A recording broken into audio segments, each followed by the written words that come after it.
precisamente para conversar acerca de estos resultados en el balotaje presidencial de Ecuador a las 11:25 de la mañana. Recibimos vía telefónica a Adriana Núñez Rabascal, periodista. Adriana, qué gusto saludarte. Unai Amenábar y Albani Lozada, quien te habla hasta ahora. Bienvenida y gracias por atender nuestra llamada. Hola Adriana, ¿cómo estás? Hola Unai, hola Albani, ¿cómo están? Pues muy In- bien, Interesados, interesados, en ver sí. cómo se vivió todo ese proceso de ayer, que había mucho miedo por la violencia, sobre todo, e incluso también hubo momentos en que se rumoró que a lo mejor la candidata Luisa Rodríguez, no iba a reconocer los resultados y al final nada de eso pasó. Al parecer la cosa estuvo bastante tranquila, pero bueno, tú estabas allá, tú lo viviste y cuéntanos cómo estuvo el proceso. Muy tranquila, ni siquiera hubo incidentes de violencia, a pesar de que este es un país que en este momento puede llegar a cerrar 2023 con una tasa de homicidios del 40 por cada 100.000 habitantes, lo que lo dejaría entre los tres más peligrosos del continente.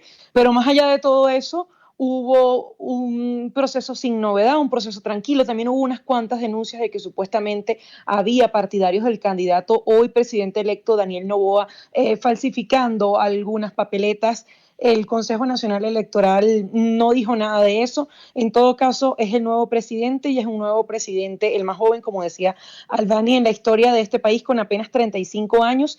Él se vende así como el presidente de los jóvenes, pero no solo eso. Hay que decir que este es un muchacho hijo de un magnate de la industria bananera Ujú. que intentó 5 veces ser presidente. El papá de Novoa intentó 5 veces, nunca lo logró. Incluso se había inscrito para ser por sexta vez candidato, pero su hijo también lo hizo, su hijo cumplió los requisitos y es hoy el presidente electo del Ecuador, que por cierto mañana se va a reunir con Guillermo Lasso, que es el saliente. Recuerden que Noboa va a gobernar solo 1 año y 6 meses porque está esta figura de la muerte cruzada, que es que Lasso, para evitar que le llevaran a juicio político en la Asamblea Nacional por malversación de fondos, disuelve el legislativo y tiene que convocar a elecciones anticipadas, y por eso es que estamos viendo este periodo en el que nada más va a gobernar 1 año y 6 meses, que de acuerdo con todos los analistas en este país no es suficiente para implementar las reformas que prometió en campaña. A eso te quería Además de preguntar, ¿cuáles esto han sido las pasa, principales ofertas? Recordemos que Álvaro Noboa, el padre, había sido candidato presidencial, incluso perdió contra Rafael Correa. Fue uno de los, como en una de las campañas era Rafael Correa el contrincante que terminó ganando. Pero Noboa, hijo, Daniel Noboa, ¿qué ha prometido o qué cambios cree que pueda llevar a adelantar en este año y medio de presidencia? bueno, ya ayer su vicepresidenta Verónica Abad deslizaba una consulta popular de la que hablaba también Novoa durante su campaña, una consulta popular que busca reformar rápido, vía express, el sistema de justicia. Pero ¿qué pasa? Hay que decir que esa consulta popular no pasaría por el legislativo, pero cosas que él querría pasar por a la Asamblea Nacional, bueno, no tiene el poder. ¿Por qué? Porque nada más tiene 12 legisladores. Quienes tienen más diputados o asambleístas, como se dice acá, es el partido de Correa, tiene 50, pero el número mágico, así como en Venezuela decimos la mayoría absoluta, es 72 o 71, creo, y ningún partido lo tiene. Entonces son en este momento cruciales las alianzas, ver con quiénes va a pactar Noboa para poder en 1 año y medio pues pasar leyes, que tampoco 1 año y medio es suficiente para pasar una ley. Ujú. En el Ecuador hay muchos expertos, politólogos que dicen que más bien lo que se va a hacer en este año y medio es prepararse para la reelección en el año 2025, porque la verdad que no da tiempo para hacer mucho. Te decía, habla de la consulta popular. También hay una propuesta que es poner a los presos más peligrosos en barcazas, en barcos aislados en el mar, para que no puedan tener ningún tipo de relación con los que ya están en prisión. Esto como para reforzar la seguridad en un país que no solo tiene esa tasa de homicidios a la que te hacía Ujú. referencia, sino también el crimen organizado por el narcotráfico, la ubicación estratégica que tiene para el tráfico de cocaína, y que se ha reflejado también en crisis carcelaria, líderes negativos, como se le dice en Venezuela, delincuentes que mandan dentro de la prisión, porque hubo un momento que se le dio poder a los presos para tener su propia organización interna, y bueno, Ujú. esto derivó en que ha habido matanzas carcelarias como la que vimos hace apenas 2 semanas con el asesinato de los sicarios del ex candidato a la presidencia, Fernando Villavicencio. Un crimen no resuelto, Unai y Albani, porque Sí. si había estos 7 personajes que podían dar información, pues ya no la pueden dar porque están Claro. muertos. Incluso hace poco también hubo un motín muy feo en una cárcel de mujeres. Hace un par de meses Exactamente. aproximadamente. O sea, la situación de inseguridad y la crisis carcelaria allí también es bien, bien complicada. ¿Qué es lo próximo que debe ocurrir, Adriana? Entiendo que, bueno, Noboa, ya tú nos lo decías, va a completar el periodo de lazo. Eso será hasta mayo del año 2025 y posteriormente podría presentarse a nuevos comicios, ¿cierto?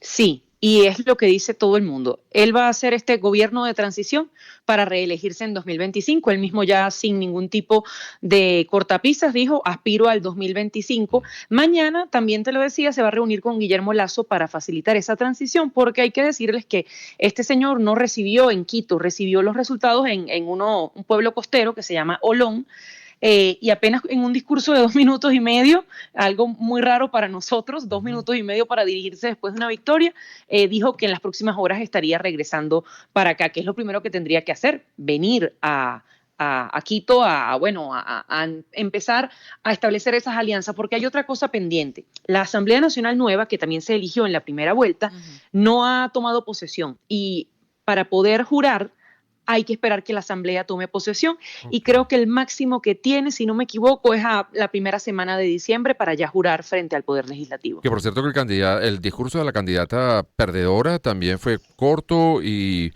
muy en la tónica de vamos a colaborar, lo más importante es Ecuador, digamos, le felicitó al presidente Noboa.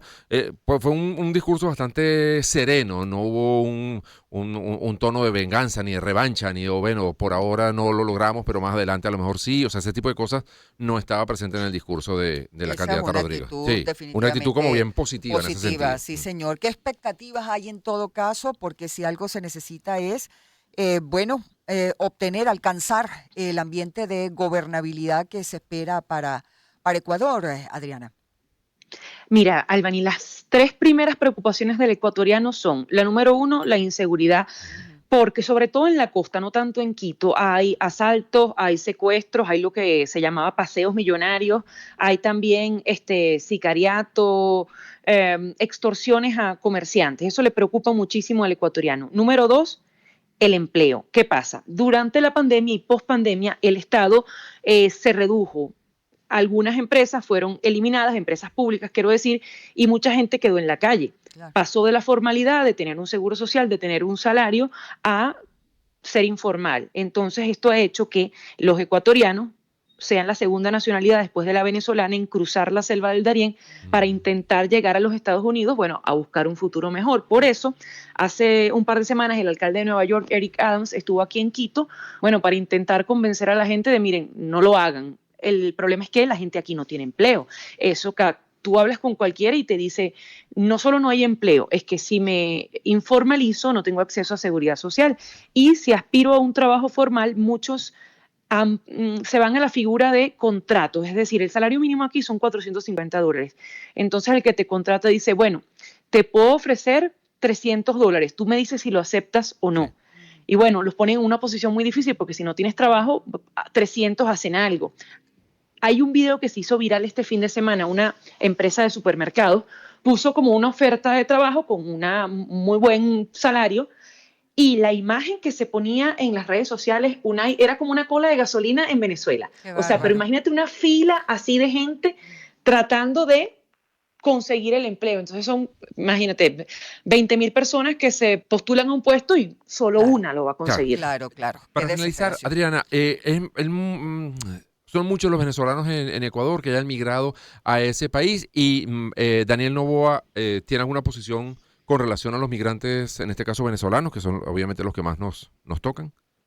Mira, han salido de Ecuador en los últimos 2 años unos 300.000 ecuatorianos, que para ellos es una gran oleada migratoria. Uno de los expertos, los que entrevistaba, decía, hasta hace unos años se iba la clase media formada con dinero para pagar un boleto y poder irse a Estados Unidos y a España de manera segura y poder reinsertarse con algún familiar. Es decir, ponerte en una red porque allá vive mi hermana, allá vive mi mamá y alguien te iba a poner en un trabajo y pronto enviabas remesas. ¿Qué pasa con los que están saliendo ahorita? Bueno, son personas que están en una condición de mucha pobreza, de mucha necesidad, cruzan el Darién, intentan llegar a Estados Unidos y incluso en México hasta hace unos meses tenían el porcentaje mayor como de detenciones esas de lo que ellos consideran como que migración irregular. Sí. Tenían un buen porcentaje de migraciones.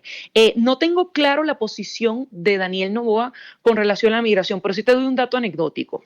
Había los memes que son curiosos en la campaña, entonces ponían a Daniel Noboa con la camiseta del Ecuador y a Luisa González, que es del partido de Rafael Noboa, con la camisa de Venezuela. Es decir, el mensaje era, no queremos ser Venezuela.